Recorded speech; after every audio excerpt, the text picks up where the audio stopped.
Hello and welcome back to Rue Valley. Last time, everything changed because this is our new starting point of our loop. We're in the second loop of this new start, or loop 102, depending on how you want to go with things. We went this way last time towards the bar. I think we have to go K Ranch next. It just makes sense. Not much there but empty desert and K Ranch. Let's walk there. See what happens if we arrive a little earlier to the ranch. I mean, I actually don't know how much earlier we're arriving to the ranch. It might be before Alex even goes to his room. That would be crazy. I also don't know what purpose we have of like meeting up with Alex up until now, but we'll see. Okay, memory updated the signal. Yeah, so I can still check in, right? Okay. Let's see. So no reason to go in the front door. You go in through this bit. Oh, so Alex is not locked in his room during the entire loop after all. Seems to be occupied with something at the window. Try to figure out what he's doing. He's still testing whether the bars... He is testing whether the bars are still secure. Most likely trying to figure out whether Walter used the window to go AWOL. As you watch him move around, you catch a glimpse of something, a gun, tucked into his waistband, the gun. I'm breathless. Just thinking about it makes me want to cry, scream even. Steady now, don't make a sound, or crying and screaming may become necessary. Right now, waiting is your only option. No need to risk it, let's give him some time to return to his room. Wait, no, I could just go the other way in. I have another way in, right? You know, Alex has returned to his room. You can hear the music from up there. Huh. Okay. So you're in a time loop. Yeah, we already know that one. Rest of Judy's message, yeah. You don't have to shoot your way through, you can sneak up to his room while he's wandering around the house, but in the next loop you ran out of time for that little exhibition on this one. Okay. That's fine then, we can leave. I don't know why I'm leaving out this way, I bet I can leave out the front door once I'm in, but anyway. Okay. We can go to the bar, we will arrive earlier in the loop into the bar. I guess we can go to the bar, get the car, and go to the motel. I can't go to the bar from here? Oh, I can go from here. Yeah, I can go to the bar, get the fancy car, go back to the motel from there, see Gideon at the motel after the lightning strike. Anyway, check who's calling. The screen simply reads unknown number. You feel betrayed by your own phone masking the identity of the mysterious caller. Alright. Hello, sir. Am I speaking with Eugene Harrow? Mm-hmm. My name is Percy Ruggers. Great, I have a question. But of course... Nope. Okay. Well, it was worth checking anyway. So, I'm going to arrive at the... Am I arriving at the bar early? I must be arriving at the bar early, right? Because I'm usually soaked when I arrive at the bar. So I'm like a minute early to the bar. At least right now. Obviously, this isn't the quickest route to the bar. No, I am soaked. So yeah, actually, we're exactly at the same time we would normally arrive. Let's use this. Let's go to the motel. Okay. Also, I just realized, because of our new start, we have no point where we can meet up with Riley. That's no longer relevant to us. Because Riley is only available at the motel. Oh, we didn't even get to the motel in time. Wow. Okay. Well, that was that loop.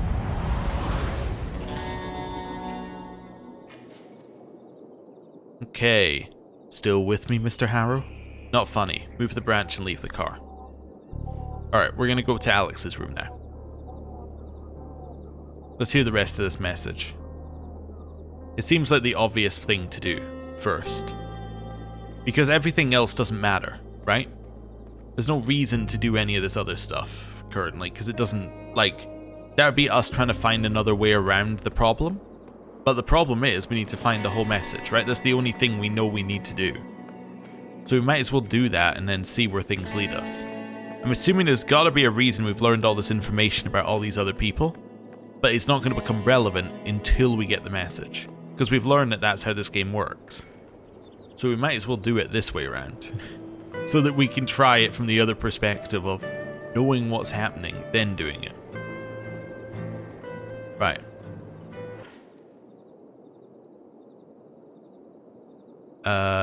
Enter the study as soon as he leaves?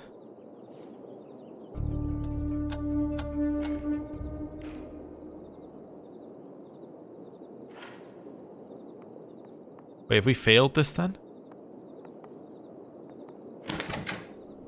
Okay. Go back to the study and spy on him from there. He's here but he hasn't seen you yet. Hide in the bathroom and spy on him from there. Hide in the bathroom and spy on him from there. You slip out of his line of sight at the last possible second, leaving the door cracked just a sliver to keep tabs on his every move. But very soon he moves into a blind corner you can't see, out of sight but not out of earshot. Fine, I'll trust my mouse-keen ears. He's out there, no doubt, busy with whatever people out of sight do. He's prowling somewhere close. All that's left is to wait, eyes sharp, breath quiet, and seize the first opportunity to slip past him. Until that opening appears, you're stuck with dead minutes to bleed, time to kill. I'll count the drips from the faucet.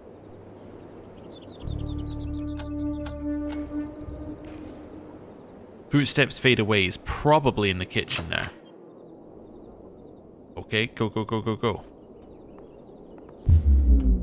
As you step on the stair, you hear a very loud creak. What? He heard you. Move anywhere now.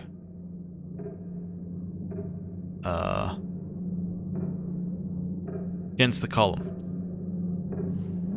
Pops, quit messing around. You there? Your cover is tiny, so tiny that your best move is to curl up as tightly as you can. Press my arms against my sides. You've turned into a needle. Pop, stop fooling around and show yourself. This house is falling apart. Everything creaking to high heaven.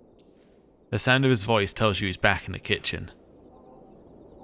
This is your chance. Get into his room now. Sprint. What the? Stop! Stop right there! You burst into the room and slam the door. Dust rises from around you, resembling fog from a horror movie. Lock the door. Now let's check if you can catch some signal at this time of the loop. Don't linger, every moment counts. Let's go. Alright, no time to lose. Run Freakmaster. The program boots up with a flicker of terminal code, then shows you the list of save frequencies as expected. CD comms.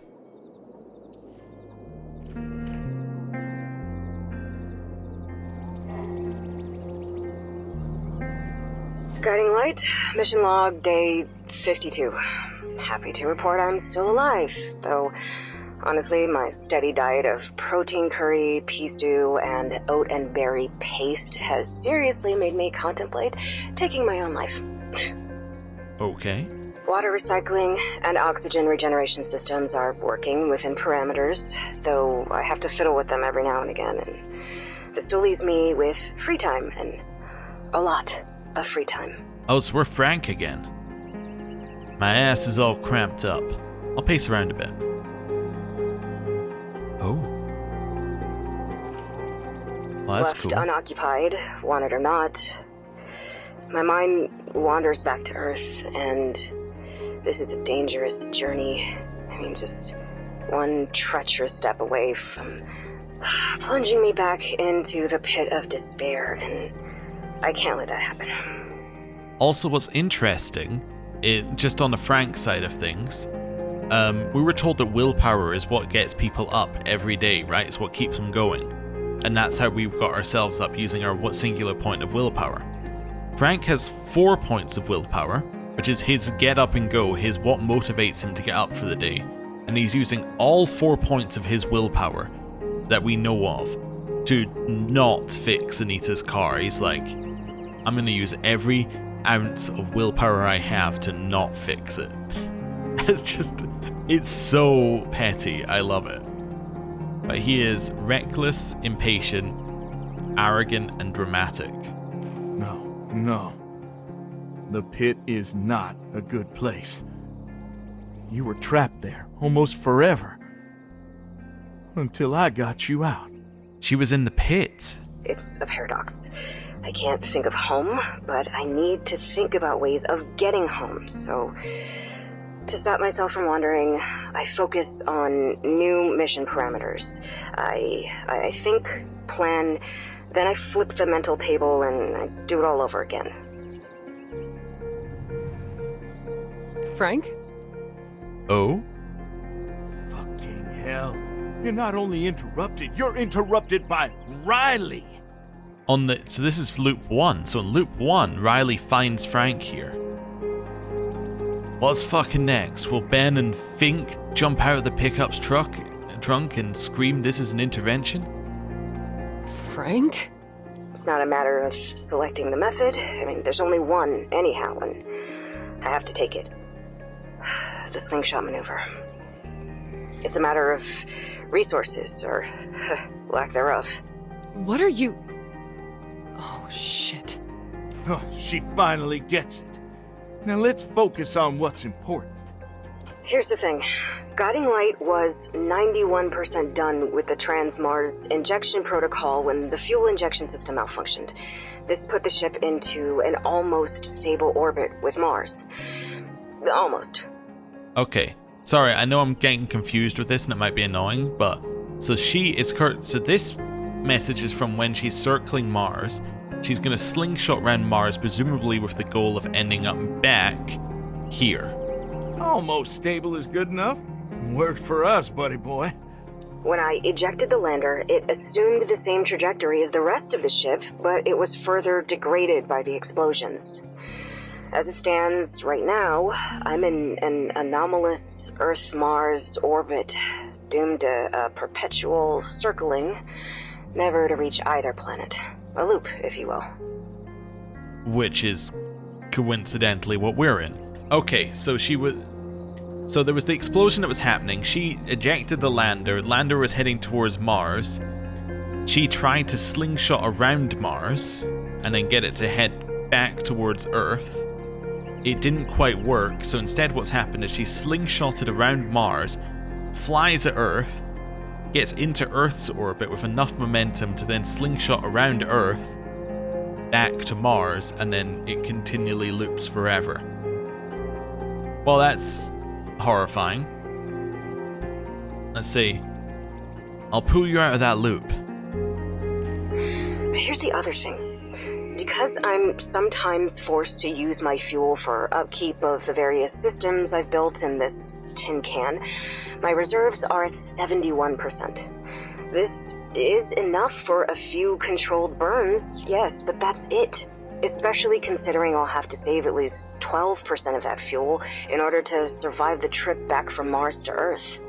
She should have had more fuel by our calculations, right? Right. Something's off here. These are the two key points, the cruxes of my issue. So here's the proposed solution. I've been going over these calculations I don't know how many times.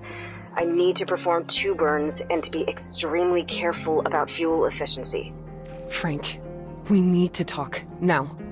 The first one needs to correct my trajectory, get me in a stable orbit of Mars.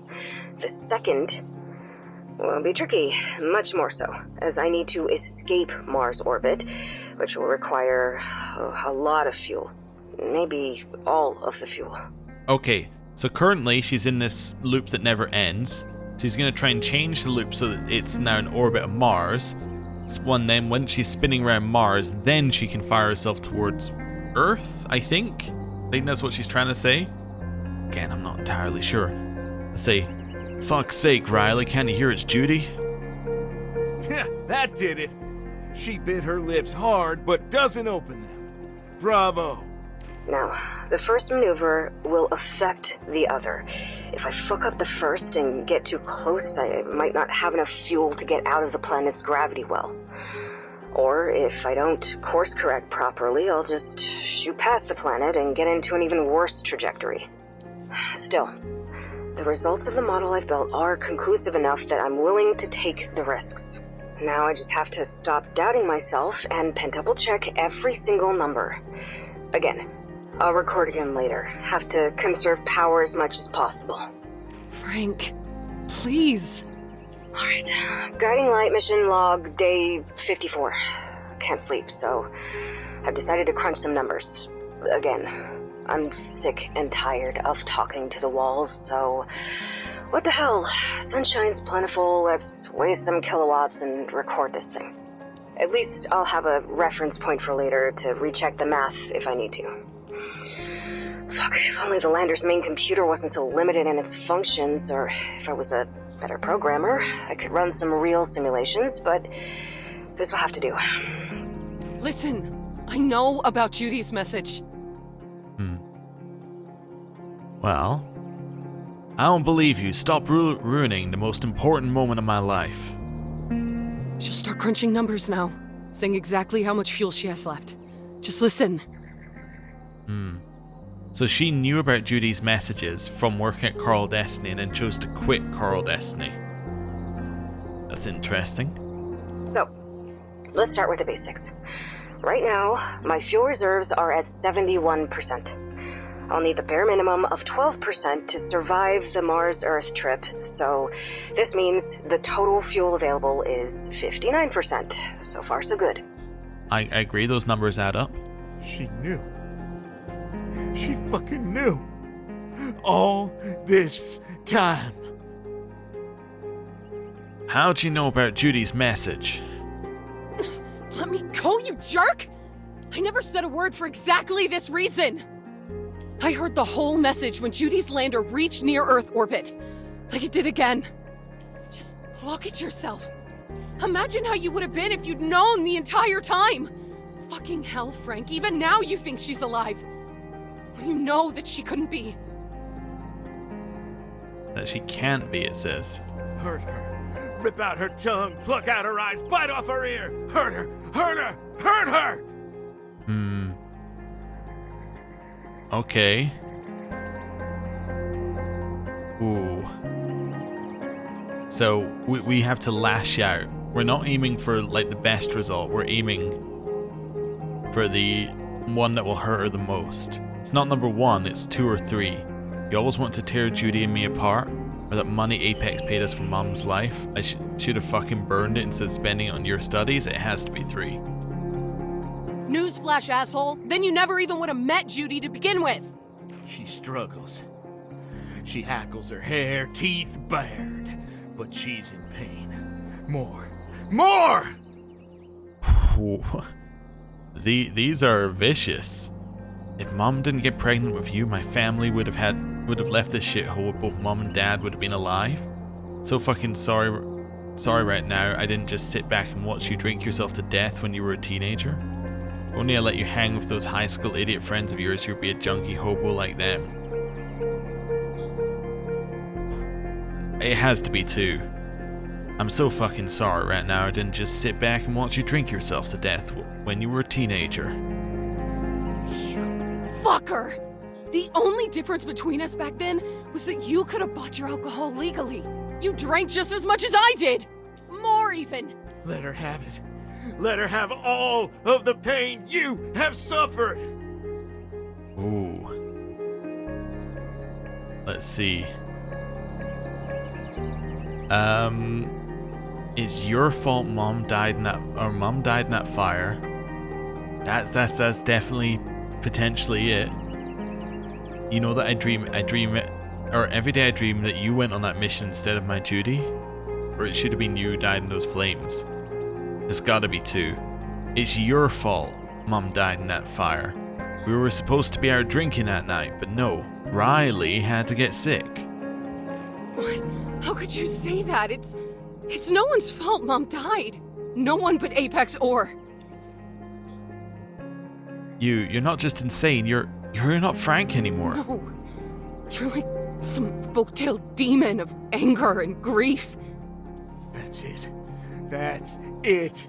Your toxic barrage has brought her down on the verge of tears, on the brink of crumbling, fucking down.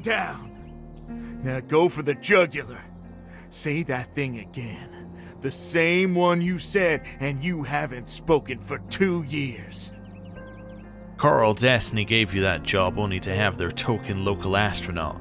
You didn't deserve it, you didn't earn it, you were never good enough. The sweet, succulent taste of revenge. When you take your hurt and spread it around like an emotional disease. You really think that? I wondered back then if it was just a slip of the tongue, but no. You really think that? Oh, for trans-Earth injection...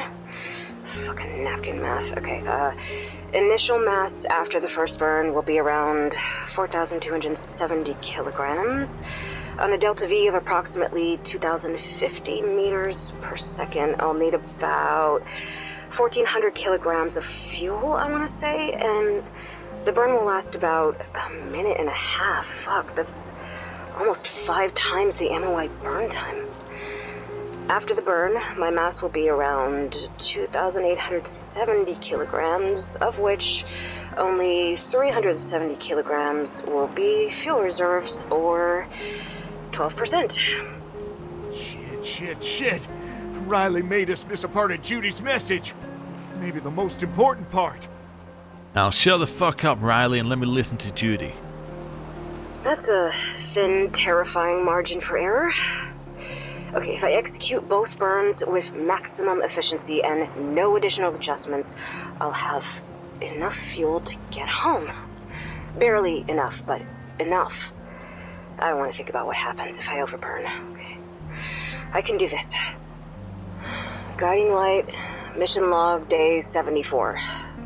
The question has been killing me for the last week or so. I can't stop thinking about it, and yet I can't find an answer. It might sound like one of those fairy tale riddles that are designed to push you over the edge, so what's a doer to do when she's got nothing to do? No, there's always something, my love. Something? Another simulation to run? Another calculation to check and recheck? The only answer I got is... nothing. Absolutely nothing, and that is driving me insane. Fucking technology. Smack the receiver on the pickup for good measure. Be grateful you're holding Alex's best piece of equipment. Otherwise, Judy's signal might have been jammed by this storm noise. Since I jury-rigged most of the additional life support systems, they need small repairs every now and then. But besides that, and scrubbing the filters, which is super time-consuming because I have so little water and power to spare, there's little else to occupy my free time. Also, did you notice something there? That means that the truck has the transmission receiver thing in it. So we should be able to do this without accessing Alex's room now. I've even tried cooking in an improv kitchen, combining different food pouches, but somehow the meals taste even worse. So, yeah, I gave up on that. That leaves me with the calculations for the burns and my paper simulation, and that's a no-go.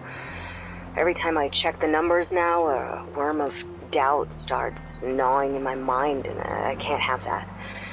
I have to trust the plan, trust the science behind it. What is wrong with this thing? I'm gonna glare at the receiver. Must be the battery, buddy boyo. For fuck's sake. Who knew that spaceflight would entail so much free time? Ugh, I swear. If I knew I would be stuck in a lander for months, I would have brought my Zenith Mini on that damn EVA and just drowned myself in gaming. Fuck conserving power. No. We need to conserve power. Conserve! All of this leaves me with only one option.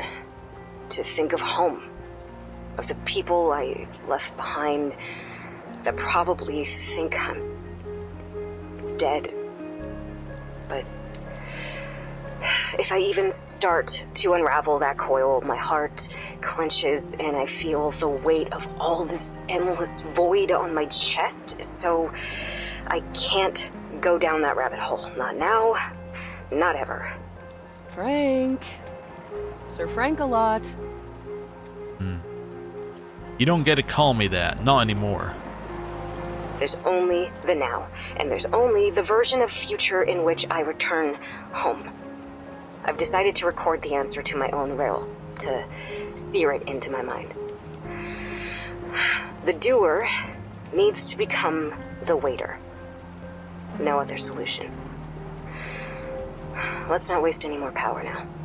Guiding light, mission log, day 162. Mars orbit insertion successfully performed 2 days ago. Fuel burn was optimal at 12%. This will be a different beast, though I should really conserve power. I've decided to record this moment for posterity. We'll have 12 children. All of them will know these messages, your moments of victory, by heart. Fast approaching the planet. Velocity 7.34 kilometers per second. That's not the only reason. I need to stay focused now, and talking to these metal walls just doesn't do it for me anymore. Oh, I see. You've shit-stained everything, Riley, everything. We're gonna drive to the motel for a spare battery. It's faulty Riley's fault. To the best of my knowledge, the course correction maneuver I executed 2 weeks ago was a success. Though it did burn more fuel than I hoped, telemetry suggests I'm still on a viable course for a slingshot. All my trajectory readings are on point. Frank, wait! You'll get yourself killed! And now, for the real deal. Trajectory check, locked. Expected periapsis, 120 kilometers. Delta V budget, 20 seconds. Computer, start countdown. I don't like that we didn't see Riley at the motel, when she's quite clearly following Frank. Fuel check at 65%. Attitude control system, aligned at 0, all 3 axes. Gyroscope stabilizers, active. No unexpected drift. Pitch and yaw meters, stable. Frank, stop! For fuck's sake! You're too disturbed to drive. Alright, thrusters engaged. You better work, motherfucker. Engine temp approximately 210 degrees, within parameters. Delta V readout 7.40, 7.48. Good. Fuel rapidly falling. 48%, 46%. Shit. Delta V readout 7.5, 7.53. Rechecking orbital trajectory display. I'm not gonna fucking make it. Pedal to the metal. Fuel recheck 40%, falling fast. Shit. I'm getting too close to Mars, and I don't have enough fuel to get out of the planet's gravity well. Boarding burn! Stop, you stubborn fucking Anderson! Stop, Frank! Fuck!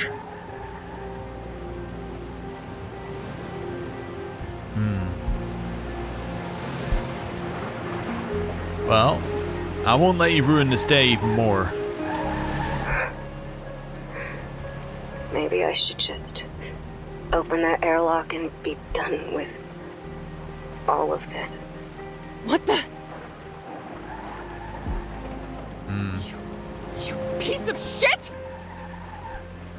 Mission day, I think it's 181. Yeah. I've been mostly sleeping for the past couple of weeks. There are some bottles of Zincoding in the medicine box, and to be honest, even the dreamless void inside me is better than the real void outside. So what she's been going through has mirrored what Eugene's been going through. Let's say fucking finally. You know, habit is a fucked up thing. Even though I wanted to shrivel up and die, I still ate that horrible chickpea stew. Still pissed in bags, still recycled every last drop of it. Still scrubbed filters like I'll live in this tin can for 1,000 years. Yes, yes. Eat, drink. You need to stay strong until I save you. I couldn't get myself to record anything earlier. Didn't know what would even be the point. I let my pride rule me by recording the bird. And I'll have proof of my success, you know? A statement of my genius. Judith Resnick, the brilliant problem solver. What I have instead is just a reminder of what a fool I was. Am. Always so hard on yourself. You have to stop whipping yourself, love. By now, this is all just ramblings of a broken down woman, and nobody in Coral Destiny's Star Command is interested in that, right? So, why am I recording this? Because I have to stop being selfish. I was so laser focused on getting out of this shit loop that I haven't really been thinking about what I left behind. Who I left behind. I didn't dare to think, and right now, I have to. Though it still breaks my heart. Frank, I've never met anybody who had more resolve than you. Life threw shit after shit at you, and you just kept shrugging it off and going on. That's why I fell in love with you. The unbreakable man. I'm sure there are scars, but as you said, they're just a testament of the shit we've been through. You have to be proud of your scars. Wear them as medals of honor. Thinking of you and how you would approach this made me get up. Made me clean myself after 2 weeks. Made me put up that flipped mental table and start planning again. You were also our guiding light in our darkest of nights. Yes, the fuel is insufficient. Yes, my trajectory is shit. Yes, my vector of approach is abysmal. But there must be a way out of this shit. Must be. And I'm gonna stop this train wreck of thoughts now. Judy out. I'm coming, my love. I'm coming. And this is the motel, I'm assuming. As Judy's voice is scrambled in the signal's interference, so is the vision. You find yourself back in Alex K's room. So this is a recording, and it has been broadcasted before. Judy's lander was close to Earth. Now it's close again, that's why you catch the signal. She could be alive. There's nothing saying she couldn't be alive right now. Assuming she had enough rations. She seemed to have water. She seemed to have food. She could still be alive, just circling in the lander for 2 years. But, let's say, and Riley heard the message before.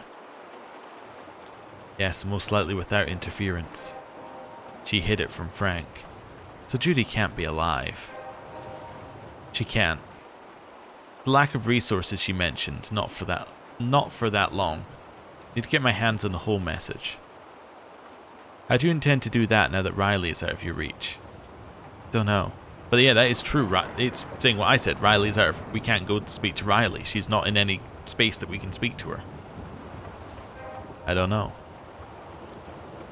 Well, one thing is for sure. You're not getting out of this room until 8:47 p.m. Yeah.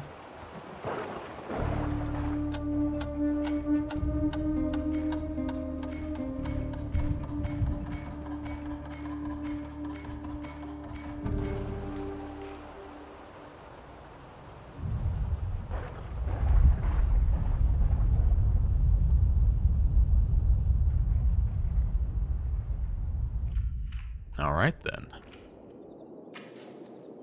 Well, move the branch and leave the car. And we could go and speak to Dana Peters. She's the obvious person. Let's start with... I've heard some of this. It would be a good idea to ask around about her and her time spent working at Coral Destiny. Let's do this. Let's wrap this one up.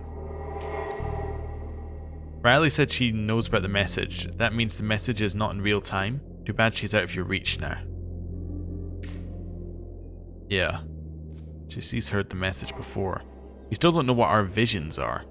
And also, we still don't know how Eugene is connected to this at all. Right? Eugene isn't really connected, but somehow he is. Like somehow he's got a direct connection to Frank. But what that connection is, we don't know. Why is it these 47 minutes? None of that we actually know for certain. You're in a time loop.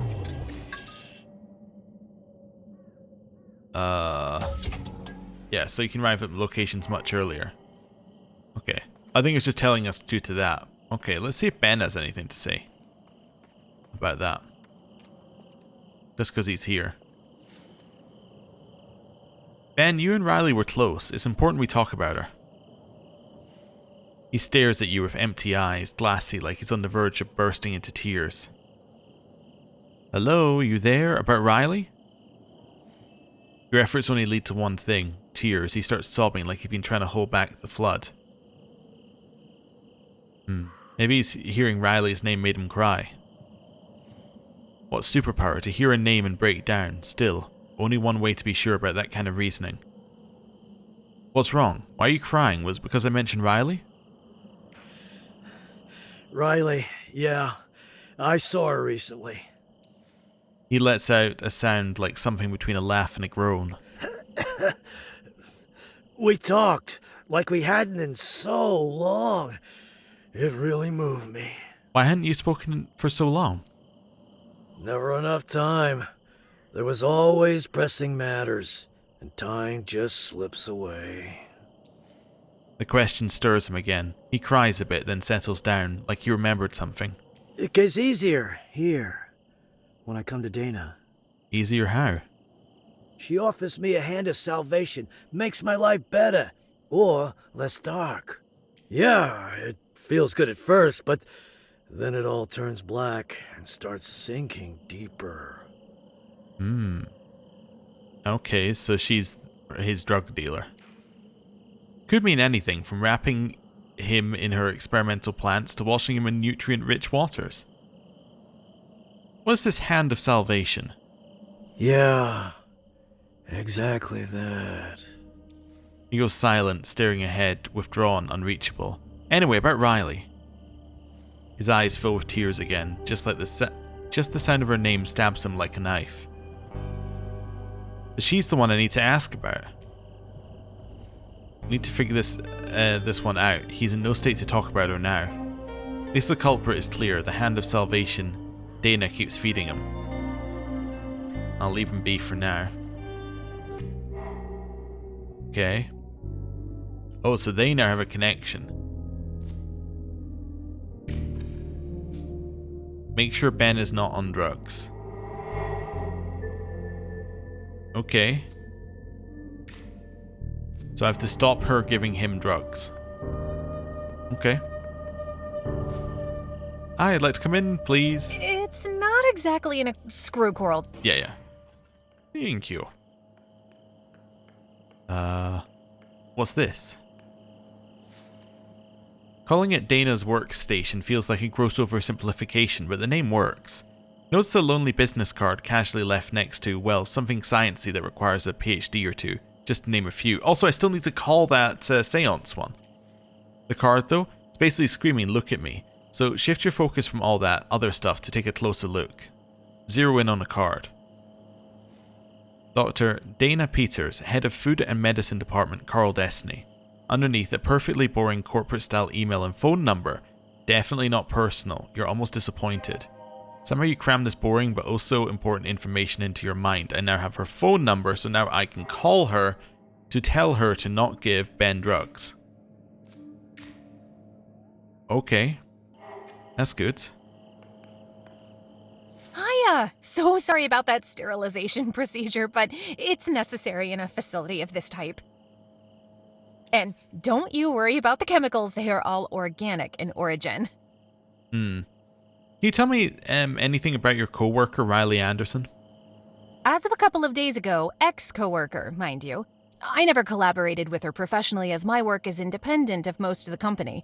But personally, I'm sorry she decided to leave us. Most of Coral Destiny's employees truly believe the company pitch, and it makes them behave like a cult. Riley wasn't like that. What did Riley do at Coral Destiny? She trained to be a colonist, which means everything. Kidding. But not really. Every future Martian needs to be a jack of all trades, capable of filling almost any role temporarily or permanently. Every irreplaceable individual is a danger to the colony, which means that Riley went through a variety of training courses, from comms to advanced first aid to mech engineering and robotics, basic hydroponics. So the only time she could have heard a message from space was during comms training. Yes? It's possible even afterwards. Every future colonist is on rotational duty in Star Command's comms center. But who do you think Riley heard? Aliens? A message from Judy Resnick. I mean, we're in a loop. We've got 2 minutes left. What's she going to do with that info? Unfortunately, the whole shift heard Resnick's last message before the guiding light exploded, before Judy went EVA. Must have been horrible for Riley. To hear what would become the last words of her friend without being able to respond, say goodbye. It's clear she doesn't know anything about the Judy's message. Do you know anything about her past here in Rue Valley? I know little. She had a tragic life. Her father died before she was even born. Her mother died in an accident when Riley was 12 years old. That would break most people, but not Riley. Tough as titanium nails, that one. What remained of her family contributed to keeping her sane, surely. Frank, an older brother, and the people that practically adopted both of them and gave them a home, the Flemings. Benjamin especially, he was like the dad Riley never had. The Flemings are the people who own the Rue Valley Motel, you know? Well, that all explains why Riley is wreaking havoc on the hotel's vending machine. Pent-up rage. Could be. Although, since that machine has a habit of eating coins, I can't say I blame Riley. But, as I said, Riley is tough as nails. That's why she would be an amazing colonist. A pity, really. That's it. Thanks very much. No, thank you. I don't have many chances to gossip with somebody who doesn't know everybody else around here. Listen, whatever you're giving Ben, it's not helping. Quite the opposite. It's hurting him. What nonsense is this? He's never complained about any side effects. I'm telling you, it's devastating him emotionally. This isn't about whether I believe you, it's about facts and evidence. So whatever you think is happening to Ben can't be real. Impossible. Oh, okay then. Well, you know. This isn't going anywhere. You need a different angle. Let's go. I'm too sensitive. I'm too emotional to make it a good argument. Show her your empathetic side, that you feel the depths of Ben's personal hell, that you care, really care. Maybe I wasn't clear. I can literally sense the sorrow and horror Ben is going through while under the influence. Her eyes betray a conflux of confusion and curiosity as she casts a quick glance towards your own, checking if you're high right now. What do you mean, literally? You have a connection to Ben? Or something? I can feel his pain as if it were my own. That's just who I am. I connect easily. So, you're one of those empaths linked to everything and everyone? The Overshoot Forum is full of people like you. Lines like, "This world is too much, I'm shutting down," or "I sense your anger and mirror it back." Come on, that's laughable at best and drug babble at worst. Let's drop this story. I've got serious work to do and no time to waste on this nonsense. Your words don't matter. She simply can't feel what you feel. You'll have to try something else entirely. I can dig out something about Ben to show I truly care. Whatever you do, she needs to take you seriously, not as an empathetic clown. Well. Boom. Whoosh.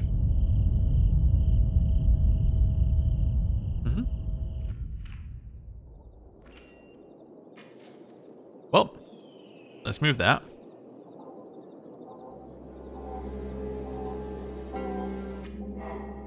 Okay. So, I need to dig up some dirt on either her or Ben that'll trigger emotional reaction, something you can use. Oh, well, I should... I'm going to travel towards the bar, and then I'm going to call her while I'm traveling.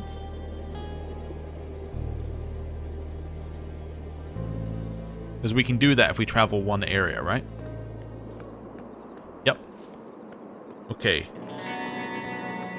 Oh, I can do this as well. Let's see what the internet has to say about Dana Peters. Great idea. You should do that as soon as you connect to some Wi-Fi. I also can't call her for some reason, despite having her phone number. How long is the walk to the bar? Oh, it's only 7 minutes. That's not too bad.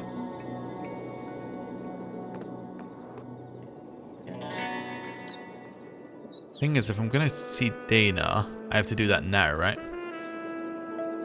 Yeah. Good idea. You should do that as soon as you connect to some Wi-Fi. Okay, well, I'll connect to the Wi-Fi in the bar, which I already know the password for. I'm connected to the Wi-Fi. There we go. What are you hoping to find? She's spirited, sure, but if she ever left a mark, it was probably on a chalkboard, or chalk on some lab boards, washed away before the internet even thought to notice. Curious, you never know with people. Ever heard the tale of the inquisitive feline? No? Lucky for you. Dana vibes like a certified cat lady. So what are you going to search for first? Overshoot forum. It's a hit. You've landed on the About Us page of a niche and somewhat under-designed educational hub. The sticky sidebar widget says it all. The forum's taking over, burying the site under its own rapid noise on all things environmental. The founders are listed below and Dana's there, labelled only as activist. No picture though, but her name is hyperlinked. Click on it. Takes you right to her profile and activity log. Danager Peters, 84. So born in 84. However, she hasn't been active for more than 5 years. Born in 84. That makes her...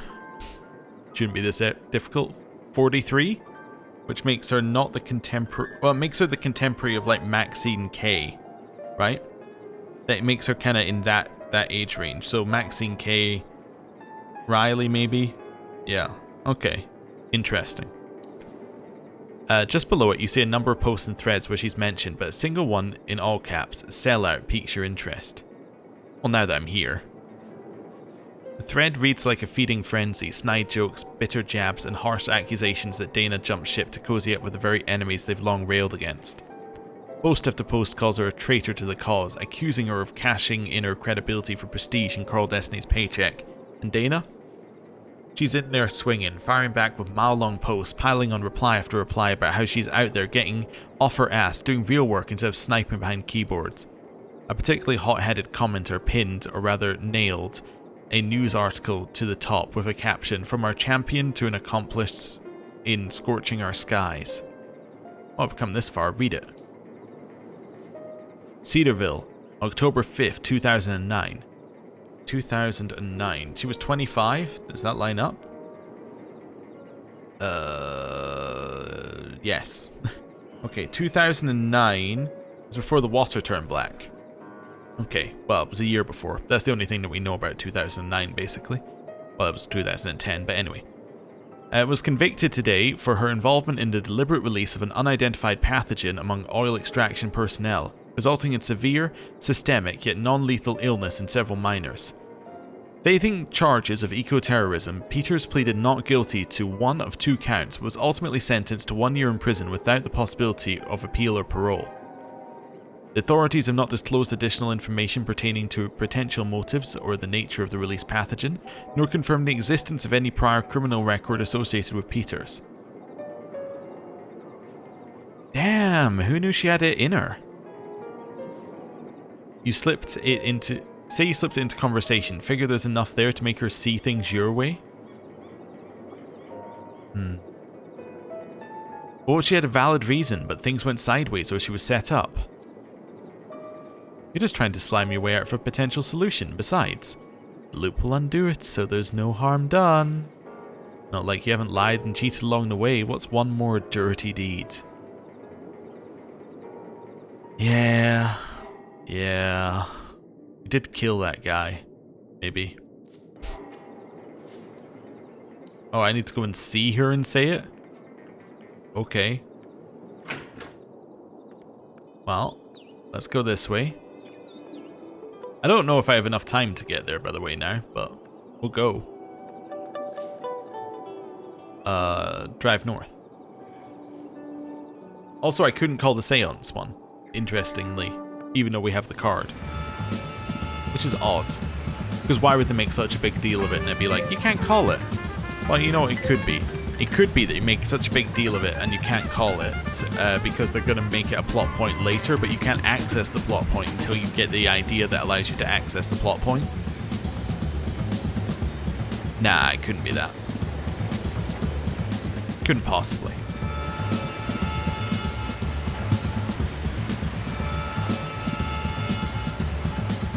And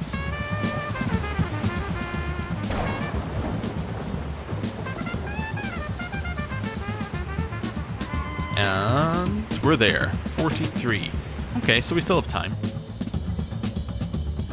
Not as much, but time. Right. Head up here. And in here. Let's ignore the protocol together. Always for breaking some rules. Screw Coral Destiny's protocols. Alright. Hey, Dana. Hiya! So sorry about that sterilization procedure, but it's necessary in a facility of this type. And don't you worry about the chemicals, they are all organic in origin. I'm going to tell her that Ben's motel will be acquired by the bank. You must hear this. It's a matter of life and death. All right, Mr. Life or Death. I'm listening. Listen, Ben, I mean Mr. Fleming, he's about to lose the motel. But how? With all those Coral Destiny tourists, the place should be doing just fine. Well, he hasn't been paying the loan installments for some time now. Like he lost control, like he's using again. What you describe sounds more like Ben himself than something caused by a substance. He has always been irresponsible ever since I met him. And when Anita left, things only went further downhill. She used to take care of all the day-to-day matters. Robin took on as much as she could, but she's still young, inexperienced. A child, so to speak. So if what you're saying is true, it's not about any substance. It's about Ben and the kind of person he is. Still, this is only your first attempt. Persistence might still pay off. Okay. Yes? Let's try this one. Best to do this next loop before she gets a chance to meet you. Then you can pretend to be someone of importance for the effect, not because you like it. Okay. It's like, no, okay, fine. Guess I should speak to Ben again. See if there's anything I can say to him. Oh, I can look at his car now? Right on time, exhausted by his torments, Ben slumps on the car's hood. Maybe there's something inside that can help me get to Dana. The car is your oyster if you want to poke around. Ease the driver's door open. Instinctively, your eyes flick to Ben as the door groans with a hesitant creak, mimicking Ben's final sob before passing out. The driver's seat tilts awkwardly under your weight, probably from years of compensating for a missing leg. Despite Ben keeping a tidy car, the age shows. Still, every crease has been smoothed as if order could patch up old wounds. So what now? Where will you check? The radio? It's already on, playing a wistful tune that's slowly immersing you like thick molasses. The system is spinning an old CD. Though the case is nowhere to be found, most likely the disc hasn't been taken out in years. Turn down the volume. You've returned the knob to its original spot. Now that you know the radio's on, you can still hear it, barely. But it's there. Sun visor. Nothing, not even a license or registration card tucked up there. Under the seats? The condition of the driver's seat makes it a bit tricky as it shifts to and fro.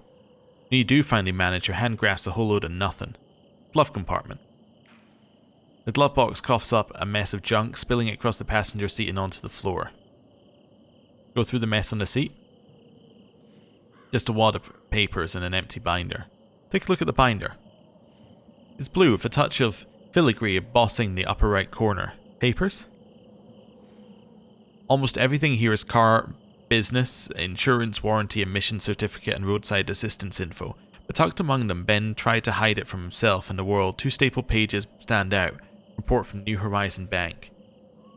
Tax foreclosure notice of default. Quite a mouthful, but put it simply, it's the official warning that Rue Valley Motel will be repossessed by the bank because of a lack of mortgage payments, with transfer of ownership set to take effect in the coming weeks.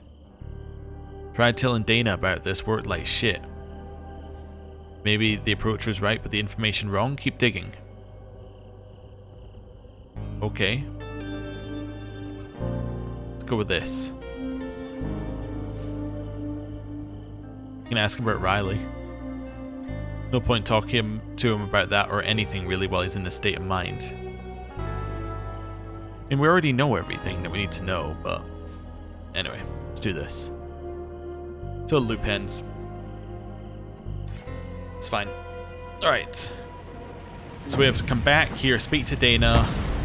And all of this is to find something that we can then call Dana about later, I guess. Because we actually need her to stop Ben taking the drugs before the loop. Not, like, you know. Or not before the loop, but like now in the loop. But not for him to stop taking drugs at the end of a loop. Alright. Right, along here. Also, we can't use the transmitter in the truck for anything, apparently, but it was interesting it told us about it. Well, I'm assuming it doesn't have a battery, or it's broken because of the truck degrading or something, I don't know. I mean, it has been a third of the year for the truck, to be fair. Like, it's been like 40 minutes in reality, but it's been a third of a year in terms of everything else. That's interesting that there's a lights off thing here. There's a lights off animation. That actually tells you a lot that there's a lights off animation here, because that implies you can get here by 8:37, because otherwise there wouldn't be a lights off animation. That's interesting. It's not exactly in accordance. Yeah, it's very interesting. Hello. Hiya! So sorry about that sterility. And don't you worry about the chemicals, they are all organic in origin. Really? Nothing else? Yes? I guess I'll try this. J.J. Lawson, private investigator. Hello, Mr. Lawson? Or should I say, son of law? Sounds like an action hero's last name. I am the law. Please don't do that with your jaw. Grinding is bad for your teeth. My name is Dana Peters. How can I help you? Listen, I know who you were in your past life. Really? What was I? A plant? Hopefully something fruit-bearing. A terrorist. Oh, that again. I was hoping for something far more original and fun. And you're sharing this little revelation with me because... I want you to stop giving drugs to Ben. That won't happen. First, because it helps him. My remedy works. Second, my employers already know about my past. Nice try though, but blackmail won't work with me. What I don't understand is, why you? What's your connection to Ben? I'm investigating something, that's why. An investigation that uses blackmail? Maybe you're in the wrong career. Either way, I've got work. Later. You can see yourself out. You tried using the loss of the motel against her, it didn't work, now blackmail failed too. Every attempt to sway Dana has fallen flat. She hardly flinched when you pressed her about her criminal past, just as she barely blinked when you told her Ben was losing the motel. Seems that you are stuck. Fucked is what I am. How about, for once, you don't make this about yourself? Instead of digging up old secrets, maybe focus on what is already happening. Ben is falling apart from that crap she's feeding him like a corpse packed with maggots, dropped from the sky to burst open on the dirt below. Maybe you should show her, let her see what this shit really does to him instead of the happiness she thinks she's providing. I can make her come outside when it happens. You could, but it won't help. What you need is for her to see what she's doing to him before she hands him the goods. I could try convincing her over the phone. You're a nobody to her. She won't believe a stranger without proof. Maybe calling the cops will make her stop doing it? Cody's a lazy piece of shit. Just waiting for him to write your concerns in a report will take longer than the loop itself. Chances are he already knows all about Dana's activities around here and won't lift his ass out of his chair to stop him. Well, I'm out of ideas. The only way for Dana to witness Ben's descent into the pit of sadness...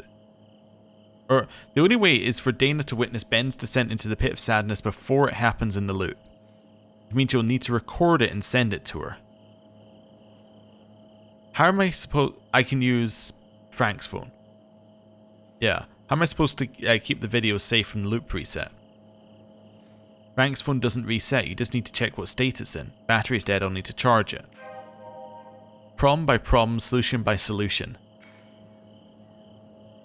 Means I'm going to have to charge Frank's phone, which we're back on charging Frank's phone, but I can't go to the motel to charge... Well, I could go to the motel to charge Frank's phone. I suppose I could go to the motel to charge Frank's phone. Really nothing else? I guess I could try at the bar and see whether they'll charge Frank's phone. They might. Alex could probably charge it, but... Yeah, I don't know if he's the right one. Let's just check Walter in here and see if he's not even a character. He's not orange, which means you can't speak to him. Alright. Well. Wi-Fi connections? The phone detects a network labelled CD Open Wi-Fi. The connection is not the best, nevertheless it works. Alright, well I'm connected. Well, let's go. Till the loop ends. And squish them all.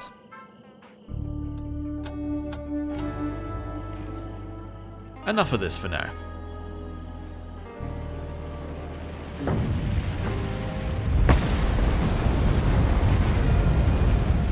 There it is, the good old fire in the sky.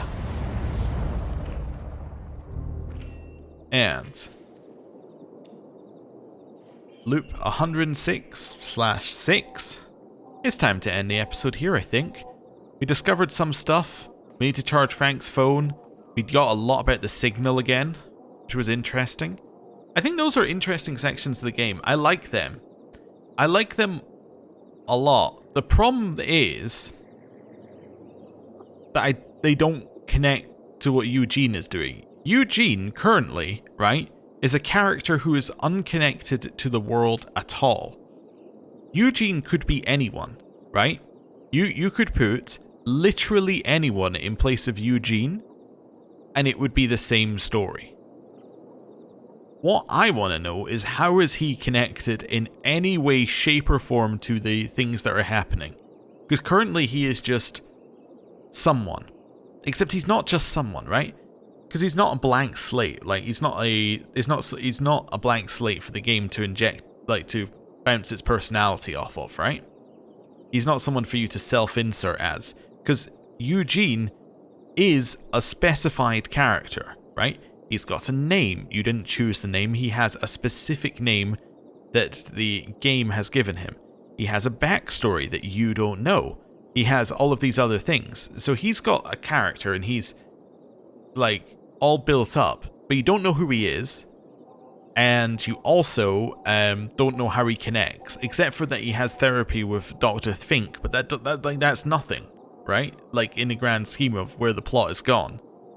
So at some point, you got the feeling it's got to connect back around to that.